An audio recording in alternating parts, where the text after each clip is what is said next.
예수님이 참 대단하신 분이죠. 철저하게 준비를 하고 계셨어요. 제자들은 예수님께서 그냥 무의미하게 뜻도 없이 생각도 없이, 어떤 때는 제자들이 예수님 보면 진짜 철없는 분이야.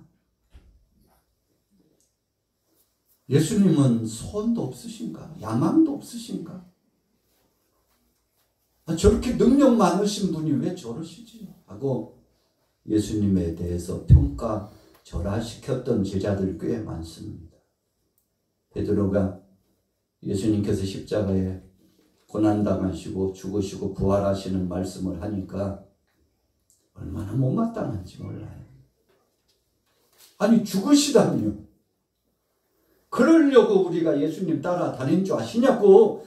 애당초 그런 말씀은 하지들 마시라고. 혹시라도 그런 일이 있으면 걱정하지 마세요. 주님이 가시는 그곳까지 우리가 따라갈 것이라고. 그러나 죽는다는 말씀 좀 하지 마시라고. 예수님께서 충성스러운 제자 베드로를 향하여서 강력한 말씀을 하잖아요. 베드로, 그동안 충성하고 수고한 거 다 아는데 그 말을 들으니까 어찌 사탄 같다? 사탄아 물러가라. 여러분, 예수님이 계획도 없이 뜻도 없이 일을 진행하신 적 없습니다. 제자들은 3년 동안 예수님 따라다니면서 오해도 하고 주님에 대해서 못마땅하게 생각했지만, 그러나 주님이 행하신 역사는 세상 나라의 그 어떤 왕, 그 왕하고는 비교할 수 없는 깊고 높고 넓은 사랑을 가지시고 행하시는 주님이셨습니다. 그래서 예수님께서 미리 말씀을 해 두셨죠. 야, 때가 됐는데 저쪽 마을에 가면은 나귀가, 어미 나귀, 새끼 나귀 매어 있을 거야. 끌고 와라. 아니, 왜요? 끌고 오라면 끌고 와. 남의 것을 왜요? 내가 다 이야기해놨다니까. 걱정하지 말고.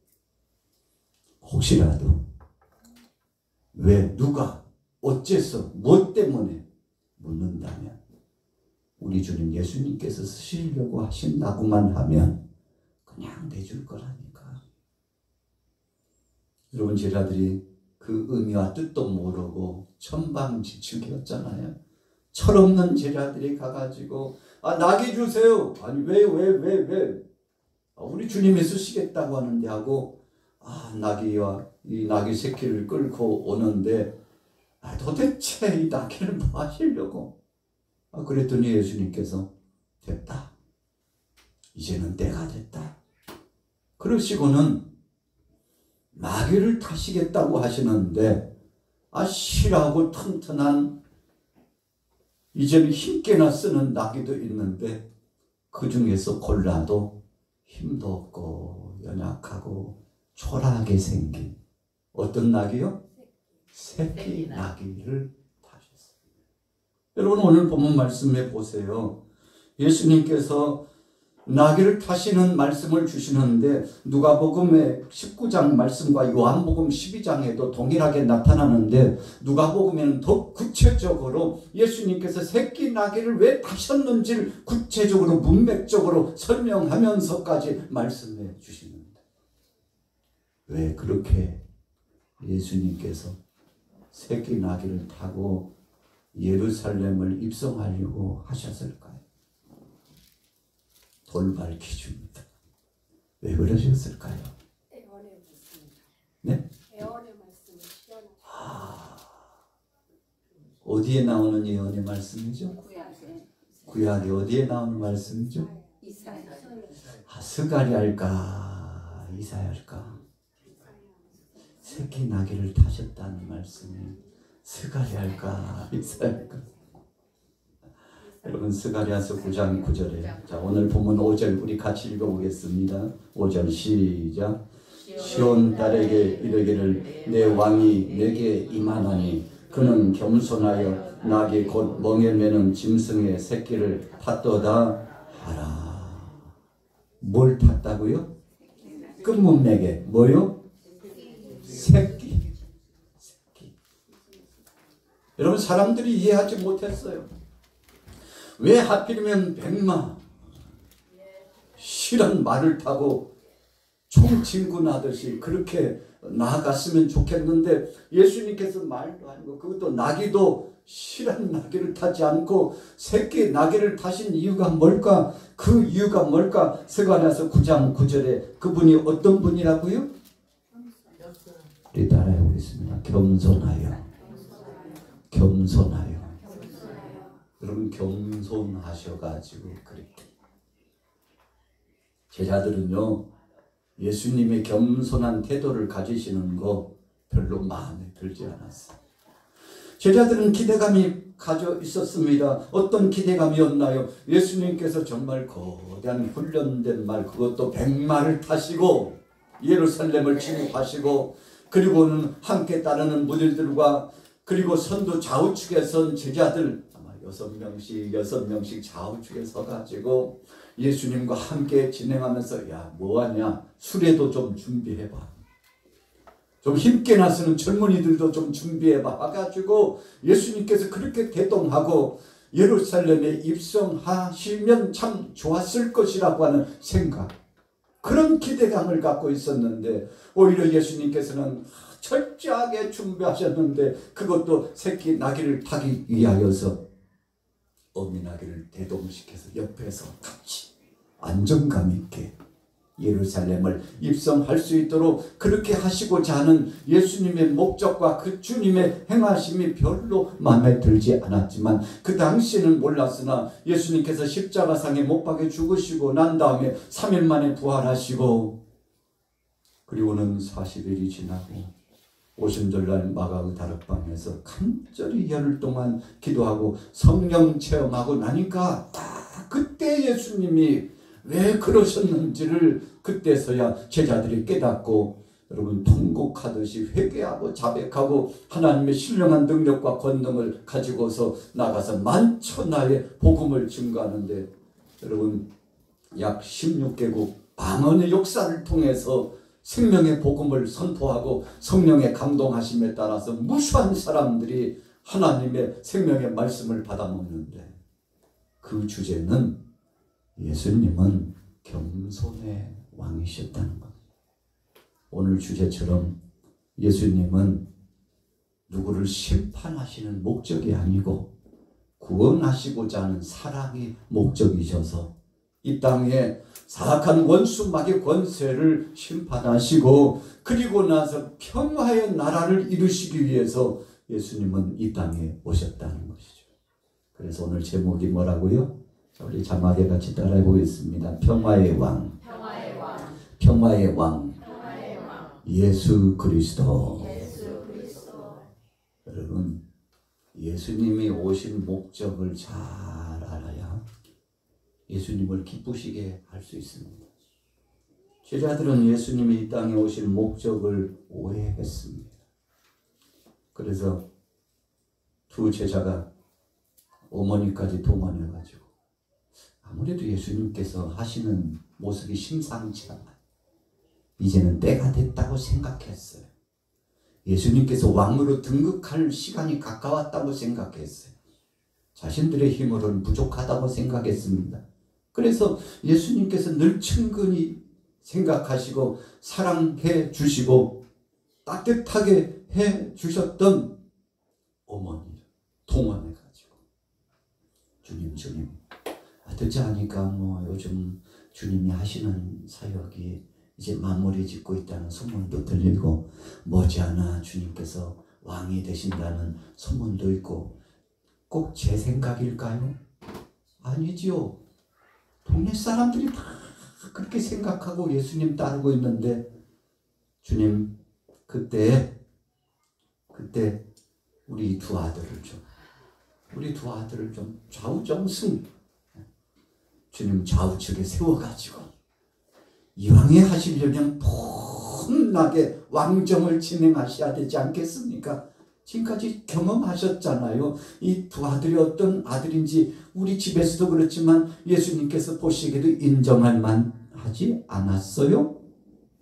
하면서요, 적극적으로 강추하면서 예수님 앞에 사랑하는 이 두 아들을 위해서 간절한 자신의 소원을 피력하는데,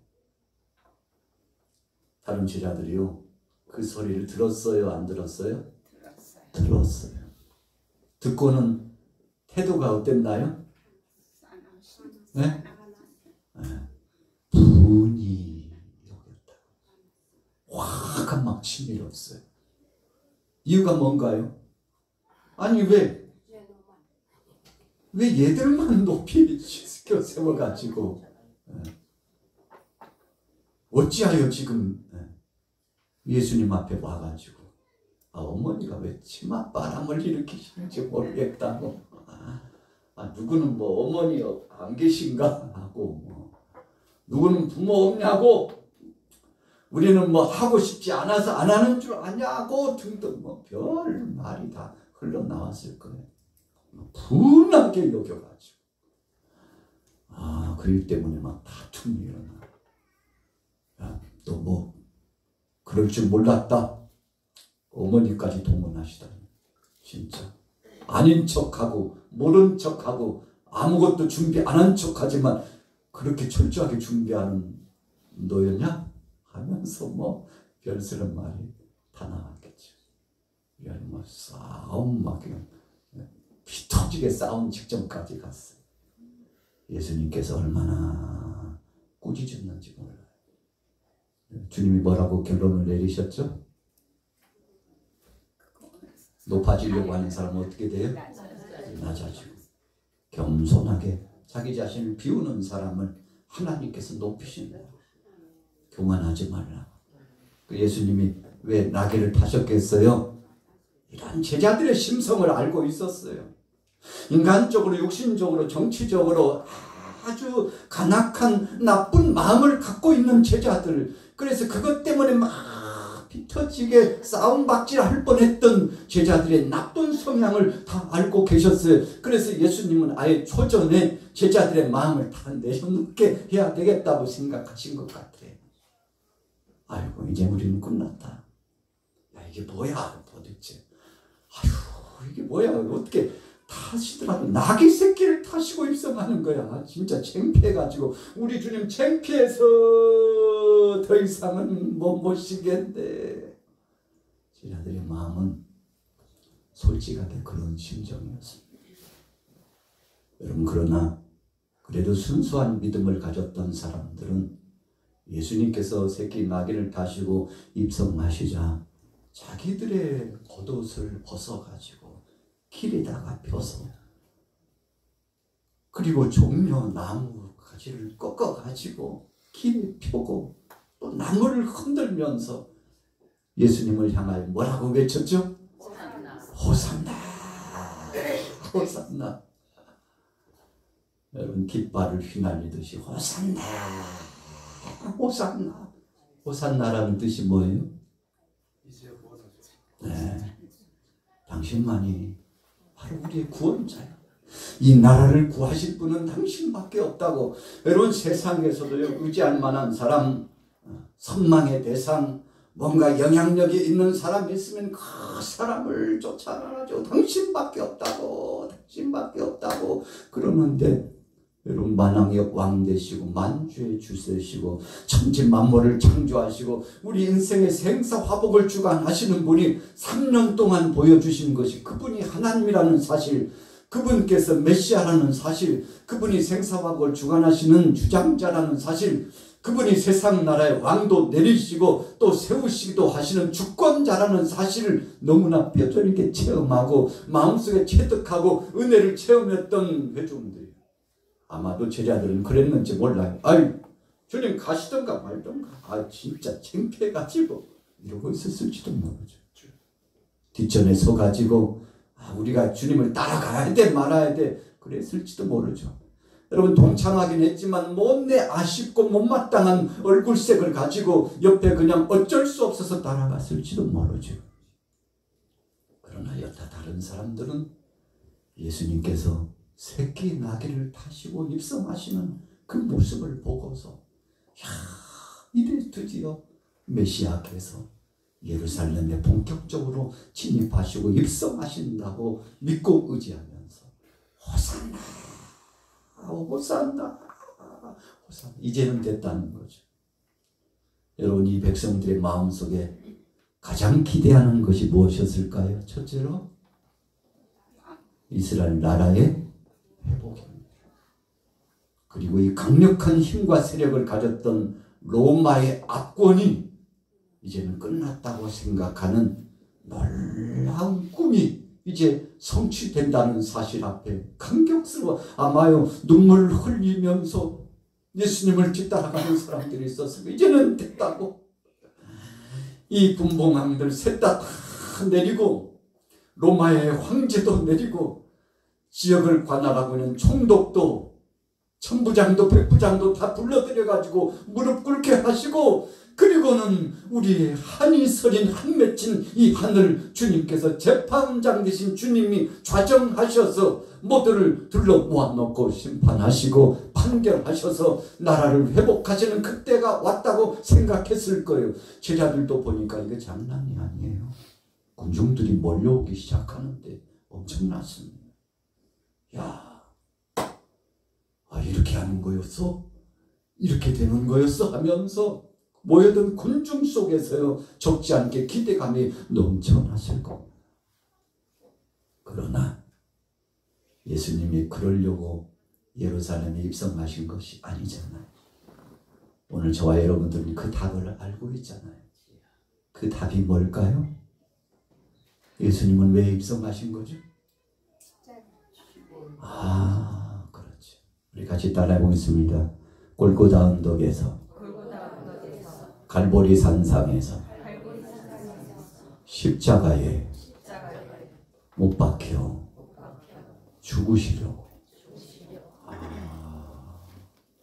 제자들이요, 예수님이 기가 닳도록 말씀하셨는데 그 중에 한 제자도 주님 이제 하시러 가시는군요. 주님 진짜 말씀으로만 아니고 실천하시러 우리를 위하여 대신 죽으시러 메시아 되신 주님께서 이 일을 행하시러 가시는군요. 저희도 기대했습니다. 기도로 준비했습니다. 우리가 어디 가겠습니까? 주님 뒤를 따라가겠습니다.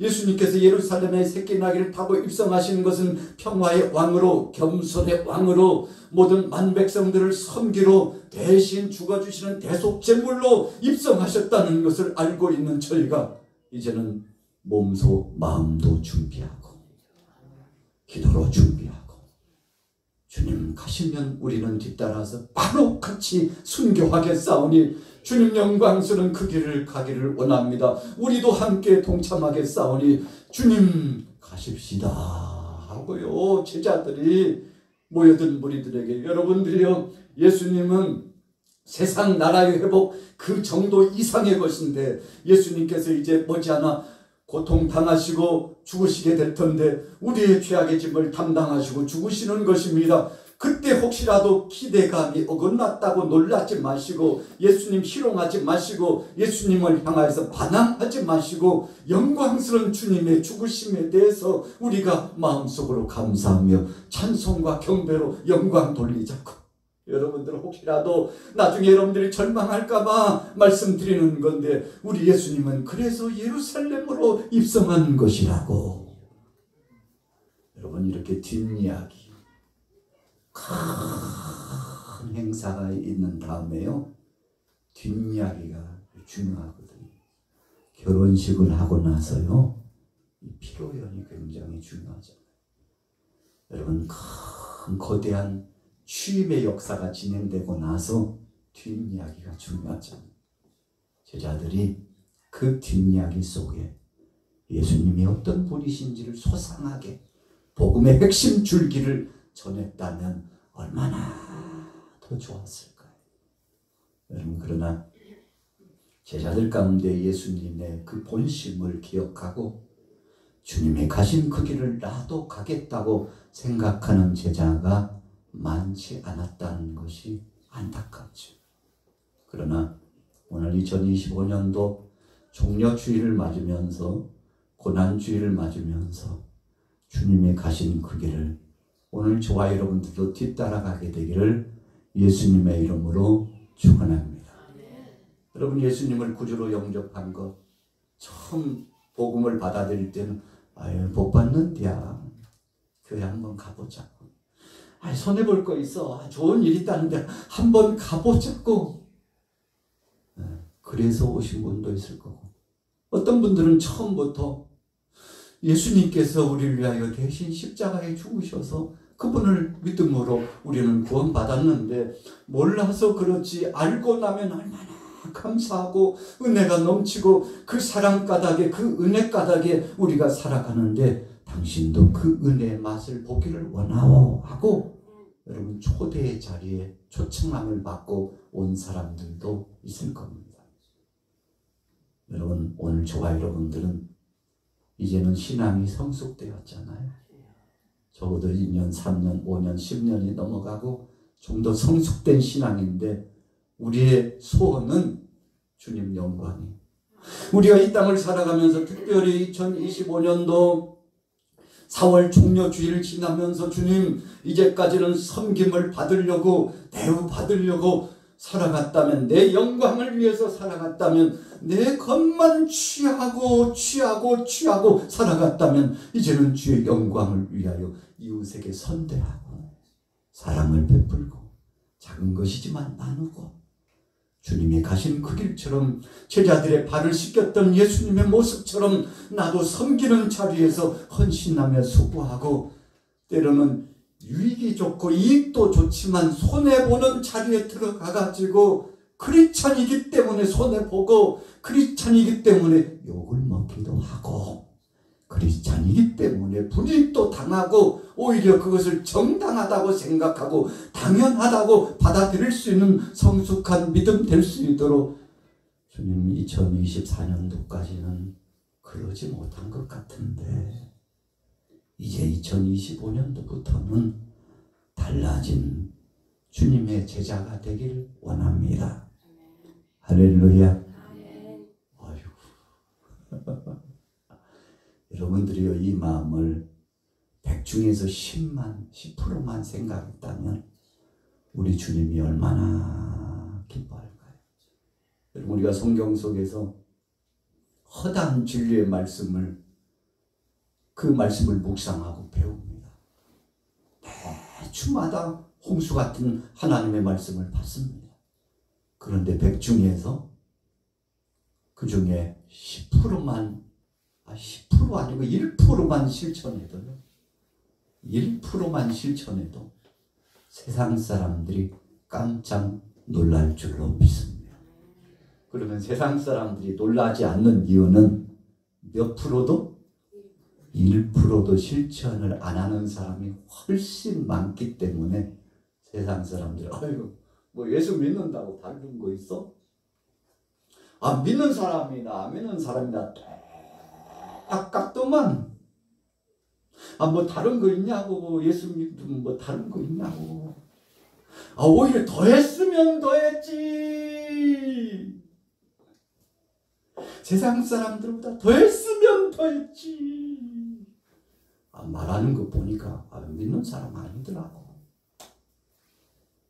이런 확률이 훨씬 더 많으면 세상 사람들이 에휴, 예수 믿어도 헛건가? 그런데 여러분, 저와 여러분들이 1%만이라도 실천하고 삽니다. 아이고, 2025년도 종료주일 지나더니 이제 12시 다 되는데 12시 이후부터는 달라졌대. 오늘 여러분들이 예수님이 가신 그 길, 겸손의 그 길을, 섬기는 그 길을, 십자가를 지는 그 길을 쫓아가셔서 주님을 기쁘시게 하고 영광되게 하시기를 예수님의 이름으로 축원합니다. 여러분, 그래서 욕심낼 거 없어요. 나는 실천이 잘 안 된다. 주님이 원하시는 건요, 100%를 원하시는 게 아니에요. 닮아가기를 원하는 거예요. 저와 여러분들도 완전하지 않습니다. 무능합니다. 늘 실수가 많습니다. 주님께서 우리에게 보여주신 것은 그대로 살라고 주신 것이 아니에요. 하나님의 말씀을 우리에게 주신 것은 이대로 실천하고 살아야 구원받는다는 중요한 명제로 주신 것이 아니에요. 완전을 주시면서 완전을 향하여 가까이 가기를 원하시는 것입니다. 여러분, 그래서 저와 여러분들은 완전한 자가 아니고 완전을 향하여 달려가는 믿음의 사람인 것을 기억하길 바랍니다. 완전한 거 아니었어? 천만에요. 저도 마찬가지고 여러분들 마찬가지고 세상 사람들과 믿는 사람과 별반 차이 없습니다. 차이가 있다면 우리는 늘 죄를 회개하고 또 다음날 돌이켜서 새 마음을 가지고 새로운 역사로 하나님 뜻대로 살고자 몸부림치면서 신앙의 양심 안에서 자기를 채찍질하고 하나님 뜻대로 살고자 소원하는 이 소원을 품고 좀 더 달라진 삶을 살기를 원하는 십자가의 그리스도의 그 은혜 안에서 내가 구원받은 자요, 은혜 받은 자요, 죄로 말미암아 영원히 죽을 수밖에 없으나 내 공로가 아니고 예수님께서 보혈피 흘리고 살이 찢기시고 고통당하셔서 대신 담당하여 주심으로 그 은혜 값으로 내가 구원받았다는 이 감격스러운 은혜를 가지고 살아가는 이 마음. 여러분, 이 마음을 가지면 누구를 함부로 정죄하지 않습니다. 왜요? 나나 그 사람이나 다를 거 없다고 생각하기 때문에. 여러분, 이것이 바로 믿음의 사람입니다. 그리고 오히려 상대보다 나는 더 못된 사람이고 불충한 자라고 생각하고 겸손한 마음을 갖는 것이 그리스도인의 마음의 심성이죠. 주님이 그렇게 살라고 우리를 위하여 대신 죽어주셨는데 이번 한 주간 동안 이 믿음을 가지고 승리하게 되시기를 예수님의 이름으로 축원합니다.